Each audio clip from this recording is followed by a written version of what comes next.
I'm Quinn, and my life story is one of unexpected twists. It began in such a beautiful way, full of hope, love, and dreams for the future. When I married Kevin, I thought we had it all figured out. Kevin was a laid-back man with a deep passion for food and family. He had inherited a small Italian restaurant from his father, and together, we made a life in a cozy home that had been passed down to me by my grandmother. It was in that house that we started our family, welcoming our son, Frank, into the world. In those early years, everything felt like a perfect fit. After Frank went to bed, Kevin and I would sit on the back porch, sipping wine or tea, and talk about our dreams. We had plans, big plans. We'd talk about saving up for a larger house, perhaps even expanding our family with another child. Kevin's thoughts were always accompanied by a beer in his hand, his eyes twinkling as he painted the picture of our future. As for me, I always envisioned Frank going to college without the burden of student loans weighing him down, something I'd never had the luxury of. Life felt simple then, joyful in its simplicity. But as the years passed, life didn't stay so simple. While I pursued my career as an orthodontist, Kevin seemed content to simply maintain the status quo at the restaurant. It remained a beloved neighborhood gem, but it was also clear that it wasn't growing, and it wasn't thriving. Kevin didn't seem to see the need for change, though, while I was working hard to build something more for our family. One evening, after a quiet dinner, I brought up the topic of the restaurant, hoping to ignite some ambition in Kevin. Kevin, have you thought about updating the menu? Maybe adding some new dishes, or doing a little renovation to bring in more customers? I suggested, drying my hands on a towel as I watched him scrub a plate with unnecessary force. Kevin looked at me as if I had just asked him to climb a mountain. Why fix what isn't broken? We're doing fine, he muttered, not even looking up. I could feel frustration rising within me, but we could be doing so much better. We could be thriving. Kevin. He slammed the plate down, the sound sharp in the quiet kitchen. Why are you always pushing me? Can't you just be happy with what we have? I'm tired of you always wanting more. His voice was rough with irritation. I didn't know what to say. I dropped the conversation, but I could feel the distance between us widening. It wasn't just the restaurant anymore, it was everything. As I advanced in my career, the distance between us grew. Kevin spent more and more time at the restaurant, but not in any productive way. He didn't seem to be trying to turn things around. Instead, he was hiding there, avoiding home, avoiding me, and more often than not, I'd find him at his mother's house, avoiding responsibility altogether. One evening, after another of his long absences at Anna's, I had had enough. I confronted him, the exhaustion and frustration in my voice impossible to hide. You went to your mom's again, didn't you? While I'm here handling everything, Frank, the house, the bills, where are you? Why do you keep running away? My words came out harsher than I'd intended. Kevin tossed his keys on the table and rolled his eyes, looking at me as though I were the problem. Oh, come off it, Quinn. Mom understands me. She doesn't nag me about money, about working more. She doesn't expect me to be something I'm not. I felt a sharp pang in my chest. It hurt, deeply, especially considering how much I had been shouldering. Not only was I managing everything on my own, but I'd been sending $900 every month to Anna to help her out, too. I was doing everything I could, but it never seemed to be enough. Later that week, I called Anna directly. My voice was tight with frustration as I explained the situation. Anna, I've been doing everything I can, but Kevin isn't contributing. We're drowning here. We need him to step up, I said, my voice barely holding together. Instead of understanding, I heard defensiveness in her tone. Quinn, you're his wife. It's your job to support him, not push him around. You're always trying to change my boy. Can't you see that you're the problem? Her words hit me like a slap. Anger bubbled up in my chest, hot and fast. I am supporting him, Anna, more than you'll ever know. I send you money every month. How dare you say I'm the problem? She didn't respond. The line went dead. I sat in silence for a long time after that conversation, the weight of it all crashing down on me. Kevin was avoiding me, his mother was taking his side, and the strain was growing too heavy to carry on my own. I glanced at Kevin, who had slouched onto the couch, a beer in hand, eyes glued to his phone. He hadn't even acknowledged me. My heart sank. How had things gotten so far off track?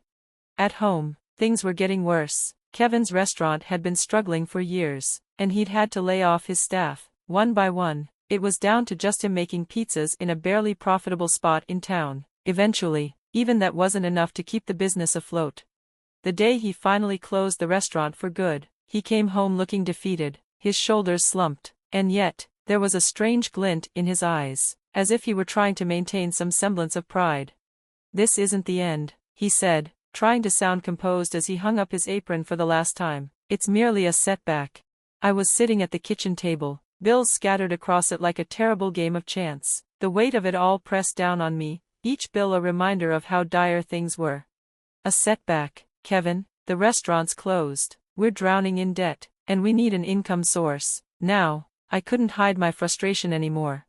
Kevin bristled, his pride taking a hit. "I'll find something, but I'm not just taking any job. I've got standards. I was a business owner."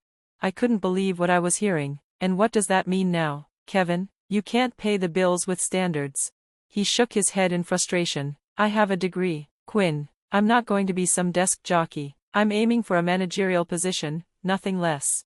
I couldn't contain my disbelief. "Your business just tanked, and now you think you're going to waltz into a top job, just like that?" My voice was sharper than I intended, but it was impossible to mask my anger. Kevin's audacity stunned me, and I couldn't help but wonder, how had we gotten here? What happened to the man I married? I returned to Frank's side, my hands trembling as I ran my fingers gently through his hair. His wide, trusting eyes met mine, filled with a pain that no child should ever have to carry. For a moment, everything else faded. There was only him, my precious son, my reason for holding on. "It's okay, baby, Mommy's here," I whispered softly, pressing a gentle kiss to his forehead. The warmth of his skin against my lips reminded me of the love and strength that had always been our foundation. I swallowed hard, pushing away the knot of panic tightening in my chest. I had to be strong. For him, my resolve solidified. I would protect him from the chaos, from everything that had gone so terribly wrong. I wouldn't let Kevin's mess destroy what we still had. The days following Kevin's departure became a blur, a suffocating cycle of hospital visits, sleepless nights, and overwhelming fatigue. It was as though my life had been reduced to the unrelenting march of mundane survival. In the absence of Kevin, however, I found a strange sense of quiet. No more arguments, no more harsh words thrown in my direction, no more cold, accusing glances. For the first time in months, I could breathe, even if it was only a shallow gasp. But as the days passed, that brief calm began to feel unsettling. It was as if the silence was hiding something worse, and I knew it. One Monday afternoon, I decided to check our finances. I pulled up my bank app, thinking it would be a quick look at the usual routine of bills and payments, but as soon as I opened the screen, my stomach dropped. Large withdrawals had been made, withdrawals that, taken together, had nearly drained our savings. The numbers were stark and cruel, each one a painful reminder that Kevin's departure wasn't just emotional, it was financial theft. My hands shook as I scrolled through the transaction history, my heart racing. The withdrawals were sudden and frequent, as though he had been draining the account in the days before his disappearance. I couldn't help but feel the sting of betrayal. Kevin had taken what was rightfully ours.